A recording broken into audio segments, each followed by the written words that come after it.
दोस्तों, welcome to the my YouTube channel educational point. तो स्वागत है आपका मेरे इस नए वीडियो में। आज हम लेके आए हैं आप लोगों के लिए अध्याय 2 जो कि है गंगावतरण, जो कि लिखा है जगन्नाथ रत्नाकर जी ने। ठीक है, तो कक्षा 12 के जिन बच्चों का यूपी बोर्ड का एग्जाम होने वाला है तो उन बच्चों के लिए हम लेके आए हैं आप लोगों के लिए गंगावतरण का संपूर्ण संदर्भ सहित व्याख्या। आपको एक एक पैराग्राफ सबसे पहले मैं समझाऊंगी, उसके बाद उसका संदर्भ सहित व्याख्या को हम देखेंगे। तो आपका कुल मिला जुला के इसमें 8 पैराग्राफ है, तो हम एक एक पैराग्राफ को समझेंगे और उसको लिखते चलेंगे।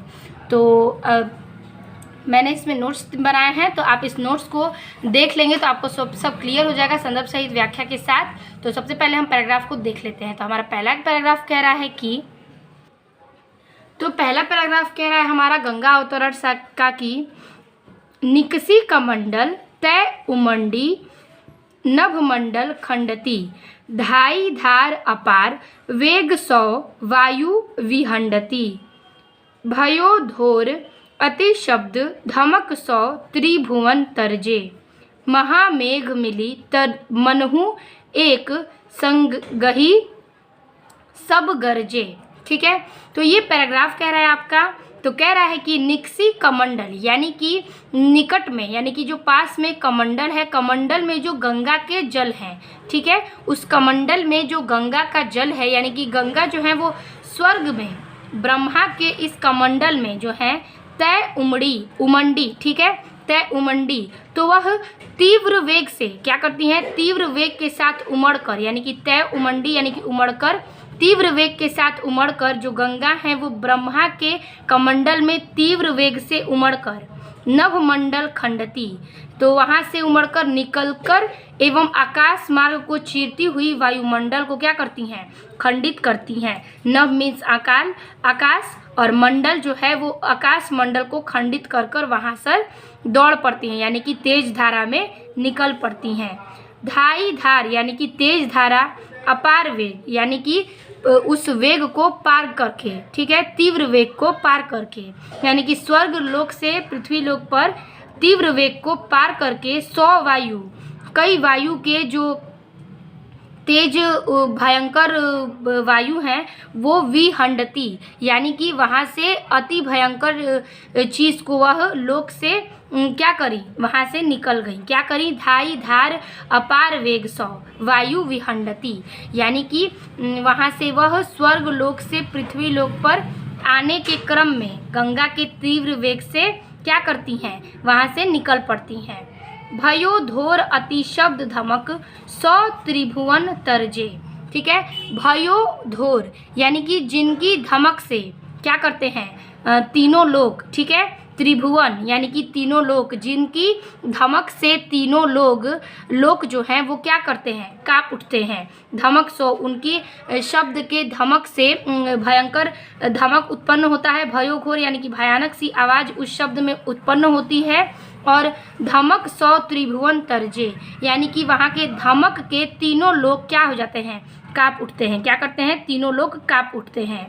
महामेघ मिली मनहु एक संग ही सब गरजे, ठीक है, गंगा के पृथ्वी का जो अवतरण का वेग है, ठीक है, महामेघ यानी कि गंगा के पृथ्वी से जो अवतरण का वेग है उससे उत्पन्न जो शब्द हैं उसको सुनकर ऐसा लगता है कि मानो जो है कि प्रलय हो, ठीक है, मानो जो है कि अत्यधिक प्रचंड है, और उससे सुनकर ऐसा लगता है कि प्रलय काल जो है वो बादल से गरजने लगते हैं, क्या करते हैं, बादल से गरज रहे हों, क्या करते हैं, वो सारी चीज़ें जो हैं सुनकर मानो प्रलय काल में बादल एक मिलकर गरजने लगते हों, ठीक है, सब गरजे यानी कि सारे बादल एकत्रित होकर जब मेघ बरसता है तो सब एक साथ गरजने लगते हैं। ठीक है, तो जैसे जैसे मैंने आपको बताया उसी प्रकार से हम व्याख्या लिखेंगे। व्याख्या आप देख लेंगे तो आपको क्लियर हो जाएगा।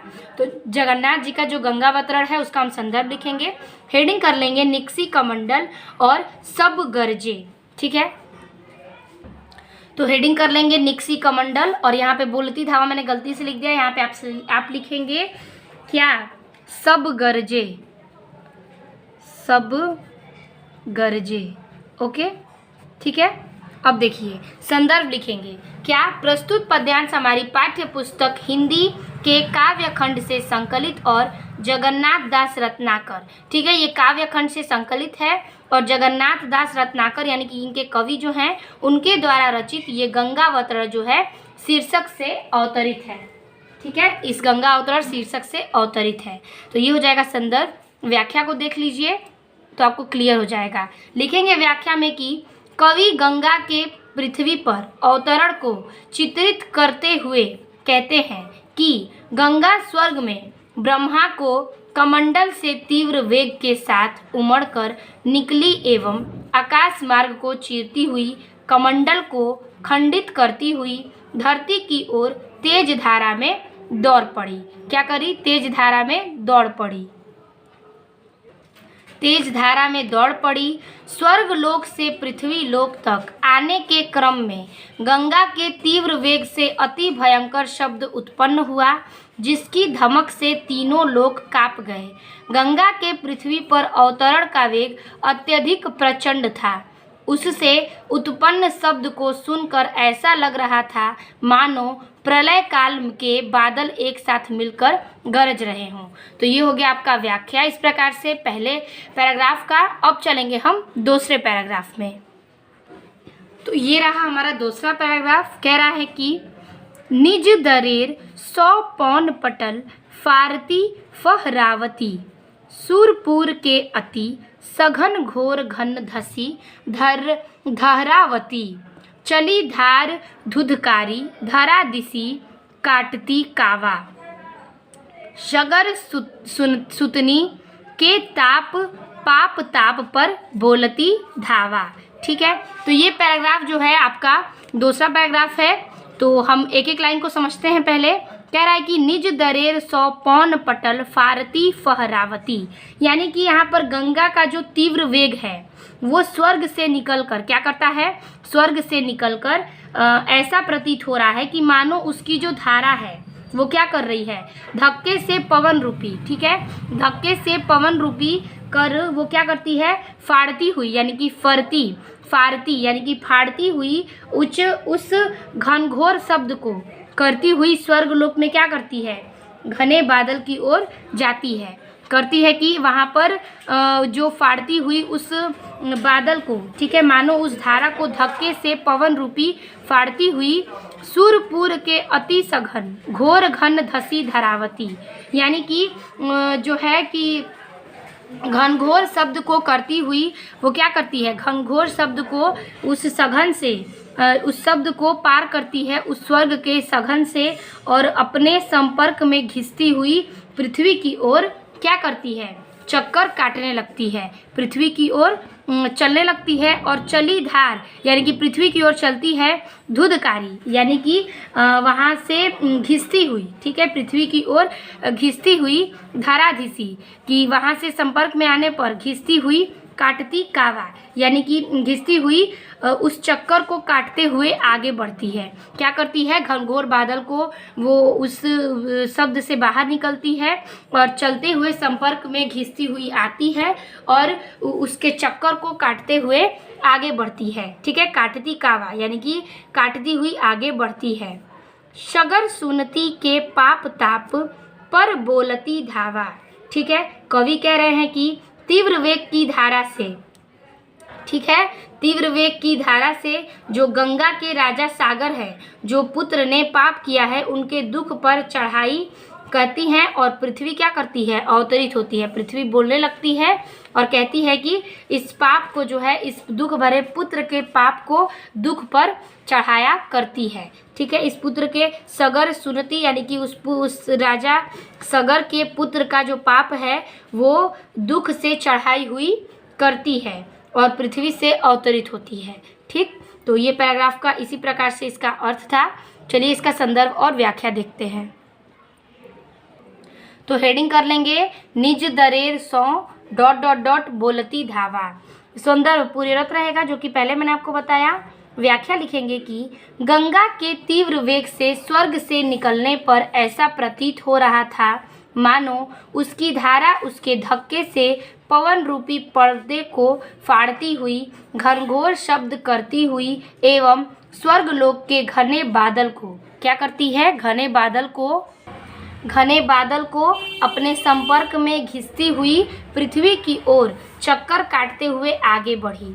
कवि कह रहे हैं कि तीव्र वेग की धारा से युक्त गंगा राजा सगर के पुत्र को के पाप तथा दुख पर चढ़ाई सी करती है और पृथ्वी पर अवतरित होती है। ठीक है, इसका काव्य सौंदर्य लिखेंगे। आपका पहला और दूसरे दोनों का काव्य सौंदर्य सेम ही है, इसीलिए मैं आपको दोनों को एक साथ बता दे रही हूँ।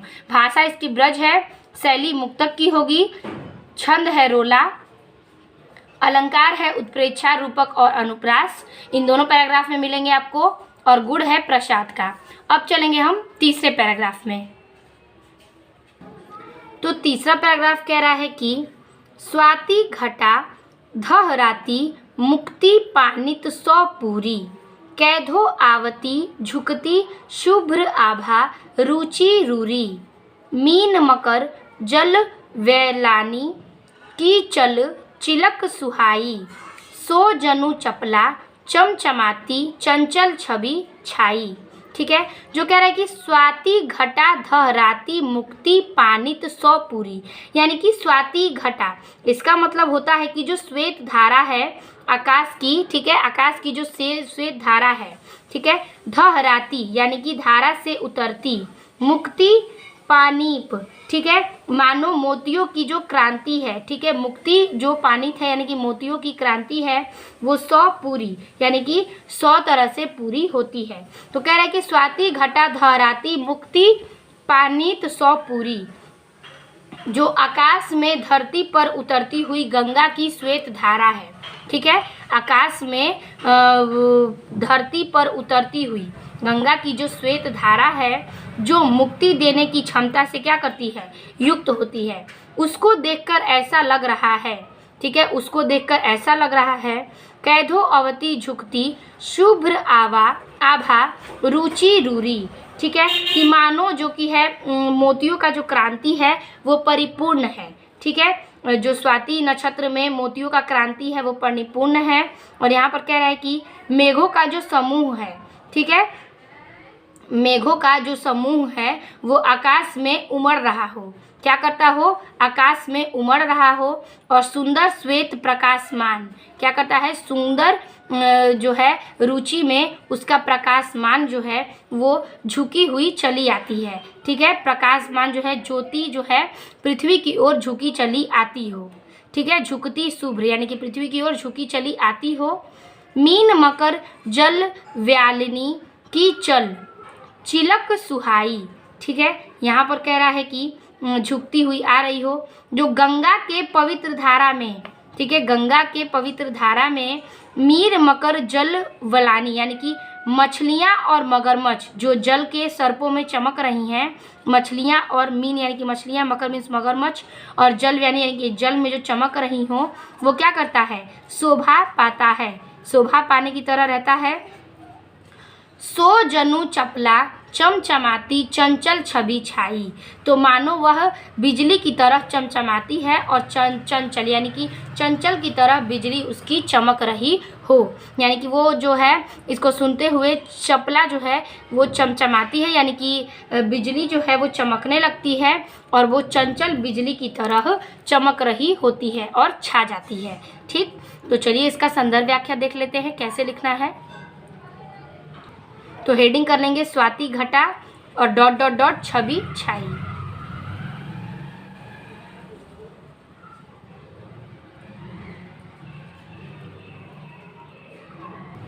हेडिंग कर लेंगे तीसरा स्वाति घटा डॉटेड छवि छाई, संदर्भ रहेगा आपका पूर्वरत। अब देखेंगे हम इसकी व्याख्या को। व्याख्या हेडिंग करेंगे और लिखेंगे कि आकाश से धरती पर उतरती हुई गंगा की श्वेत धारा जो मुक्त देने वाली क्षमता से युक्त है, उसको देखकर ऐसा लग रहा है मानो मोतियों की क्रांति से परिपूर्ण स्वाति नक्षत्र के मेघों ने समूह आकाश में उपड़ रहा हो और सुंदर श्वेत प्रकाशमान ज्योति पृथ्वी की ओर झुकती हुई चली आ रही हो। गंगा की पवित्र धारा में मछलियों, मगरमच्छों एवं जल सर्पों की चमक ऐसे शोभा पा रही है मानो चंचल बिजली चमक रही हो। ठीक है, तो ये हो गया व्याख्या। काव्य सौंदर्य में लिखेंगे हम भाषा जो कि है वो हो जाएगा ब्रज, छंद है रोला, गुण है प्रसाद का, अलंकार है उत्प्रेक्षा, श्लेष और संदेह अनुप्रास, शैली है मुक्तक की। तो अब हम देखेंगे पार्ट 1 में जो हमने 4 पार्ट बोले हैं, तो 4 पार्ट का यानी कि चौथा पैराग्राफ। तो चौथा पैराग्राफ कह रहा है कि रुचिर रजत में कै बितान, तान्यो अति बिस्तर, झरती बूंद सो झिल मिलाती, मोतिनी की झालर, ताके नीचे राग रंग के ढंग जमाए, सूर बनी तनी के बृंद करत आनंद बधाए। ठीक है, तो ये आपका चौथा पैराग्राफ है यहाँ तक। तो हम इसका देख लेते हैं। कह रहा है कि रुचिर रजत में कै बितान, यानी कि ये जो गंगा जब आकाश पर पृथ्वी पर आ रही थी तो ऐसा लग रहा था कि रुचिर यानी कि रूप की, ठीक है, रुचिर रजत में यानी कि श्वेत रंग के बिस्तान यानी कि बिछाए हुए हों, तान्यों यानी कि तान कर, अति विस्तर यानी कि विस्तार में, विस्तर मीन्स विस्तार, ठीक है, तान्यों मीन्स तान रहा हो, और बितान यानी कि वहाँ पर जो तंबू है वो टांग रहे हैं। तो इसमें कह रहा है कि गंगा के जब आकाश से पृथ्वी पर आती है तो ऐसा लग रहा हो कि मानो किसी सुंदर से रूपहला का श्वेत रंग का विस्तृत तंबू टांग दिया हो। क्या किया हो? वहाँ से एक तंबू टांग दिया गया हो। फिर कह रहा है कि आगे कि झरती बूंद सौ झिल मिलाती मोतिनी की झालर। ठीक है, यहाँ पर कह रहा है कि गंगा की धारा से जल रूपी जो तंबू टांग दी हो वो मोतियों की झालर के समान शोभा पा रही है। जो झरती बूंद है यानी कि वहाँ से जो झरती बूंद है वो झिलमिलाती मोतियों सी झालर यानी कि मोतियों की झालर के समान क्या कर रही है? शोभा पा रही है। ताके नीचे राग रंग के ढंग जमाए। ठीक, तो ताके नीचे राग रंग के ढंग जमाए यानी कवि कहते हैं कि दृश्य को देखकर ऐसा प्रतीत हो रहा है कि मानो उस तंबू पर, ठीक है, ताके नीचे यानी कि उसे देखकर ऐसा लगता है कि उस तंबू पर देवी देवताओं का समूह आनंद में मनाने के लिए क्या कर रहा है? राग रंग सभी सजाए हुए हैं। क्या करते हैं? उस राग रंग को सजाए हुए हैं। ठीक है, फिर कह रहा है कि सूर बनीतनी के बृंद करत आनंद बधाए यानी कि कवि ने अपनी काल्पनिक शक्ति से गंगा के पृथ्वी का अवतरण जो है यानी कि कवि ने अपनी काल्पनिक शक्ति से गंगा के पृथ्वी का अवतरण कलात्मक दृश्य, ठीक है, कलात्मक दृश्य आनंद रूपी प्रदान किया हुआ है यानी कि आनंद रूपी बांधे हुए उस कल्पना को आनंद से दिखाया हुआ है। ठीक है, तो चलिए हम इसका संदर्भ और व्याख्या देख लेते हैं। तो हेडिंग करेंगे चौथा, रुचिर रजत में ... आनंद बधाए। संदर्भ पूर्वरत रहेगा और व्याख्या में लिखेंगे कि गंगा जब आकाश से पृथ्वी पर आ रही थी तो ऐसा लग रहा था मानो किसी ने सुंदर रूपहला श्वेत रंग से विस्तृत तंबू टांग दिया हो। गंगा की धारा से जल की बूंदें तंबू से लटकती हुई मोतियों की झालर के समान शोभा पा रही थीं। कवि कहते हैं कि दृश्य को देखकर ऐसा प्रतीत हो रहा था मानो उस तंबू के नीचे देवी देवताओं का स्त्रियों के समूह में आनंद मनाने के लिए राग रंग के सभी सामान सजाए हुए हों यानी कि राग रंग से सभी सामान सजाए हुए हों, ऐसा प्रतीत होता है। आगे देखेंगे, लिखा है कि तो कवि ने अपनी काल्पनिक शक्ति से गंगा के पृथ्वी पर अवतरण को कलात्मक दृश्य रूप प्रदान किया है। ठीक है, काव्य सौंदर्य देख लेते हैं। कह रहा है भाषा ब्रज की, शैली मुक्तक है, छंद रोला का है और गुण प्रसाद का, अलंकार इसमें उपमा एवं अनुप्रास का है। तो आई होप आपको इस चारों पैराग्राफ समझ में आ गया होगा। बाकी के 4 पैराग्राफ मैं पार्ट 2 के वीडियो में आपको समझा दूंगी। वीडियो अच्छी लगी हो तो लाइक, कमेंट और शेयर कीजिएगा और चैनल को सब्सक्राइब कीजिएगा। मिलते हैं आपसे पार्ट 2 के वीडियो में, तब तक के लिए धन्यवाद।